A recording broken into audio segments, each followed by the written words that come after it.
ভূমিকম্পের উচ্চ ঝুঁকিতে রয়েছে রংপুর অঞ্চল। গত ১৬ বছরে এই অঞ্চলে ভূকম্পন অনুভূত হয়েছে অন্তত ১৮৫ বার।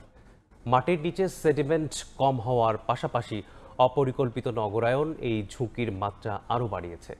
গবেষকরা বলছেন, ঝুঁকিপূর্ণ ভবন অপসারণের পাশাপাশি অবশ্যই ভূমিকম্প সহনশীল অবকাঠামো নির্মাণে গুরুত্ব দিতে হবে।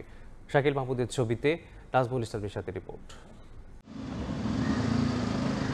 শত বছরের বেশি পুরনো শহীদ মুসলিম উদ্দিন ছাত্রাবাসটি গেল কয়েক বছর আগে পরিত্যক্ত ঘোষণা করেছে সিটি কর্পোরেশন। তবে অপসারণে উদ্যোগ নেওয়া হয়নি। ভবনগুলো ঘিরে দুইটি টিনশেড বিল্ডিংয়ে ৪০ জন শিক্ষার্থী থাকছেন। জানান, ছোট বড় ভূমিকম্প ছাড়াও যে কোনো সময় এসব ভবন ধসে ঘটতে পারে ভয়াবহ বিপর্যয়। ত্রিপুর বাত্রায় যদি ভূমিকম্প আমাদের ঝরে পড়ে বা ধসে যায়, তাহলে আমাদের যে পাশের যে বিল্ডিংটি রয়েছে সেখানে তো সেম পরিমাণেই ক্ষয়ক্ষতির একটা ঝুঁকি থাকতেছে। এই দুইটা ভবন যদি ধসে এই আমাদের থাকার ঘরগুলোতে পড়ে, তাহলে যে কোনো মুহূর্তে দুর্ঘটনা ঘটে যেতে পারে। ঝুঁকিপূর্ণ যেগুলো ভবন যেগুলো আমাদের এখানে আছে, এগুলো যদি ভেঙে মেরামত করা হয় বা ঠিক করা হয়, তাহলে মোটামুটি আমরা নিজেদের একটু সেফ মনে করবো। এখানে রেড জোনের তালিকায় রংপুর থাকলেও সুরক্ষায় দীর্ঘ সময়ে নেওয়া হয়নি কার্যকর উদ্যোগ। এখনও অর্ধশতাধিক পরিত্যক্ত ভবন সাময়িক সংস্কার করে চলছে সরকারি কার্যক্রম। অন্যদিকে অপরিকল্পিত নগরায়ন ও বিল্ডিং কোড না মেনে ভবন নির্মাণে বাড়ছে ক্ষয়ক্ষতির ঝুঁকি। তবে সিটি কর্তৃপক্ষের দাবি, মাস্টার প্ল্যান না থাকায় পরিকল্পিত উন্নয়ন সম্ভব হচ্ছে না। গেজেট না হওয়ার কারণে আমরা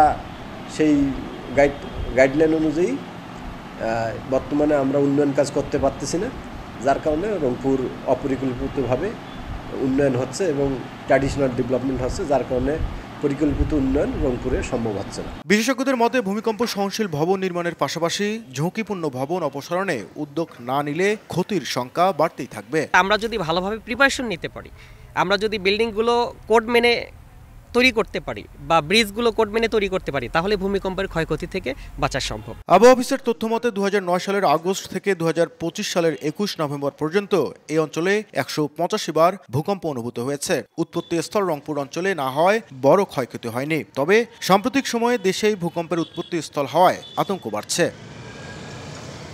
নাজমুল ইসলাম নিশাত, সময় সংবাদ, রংপুর।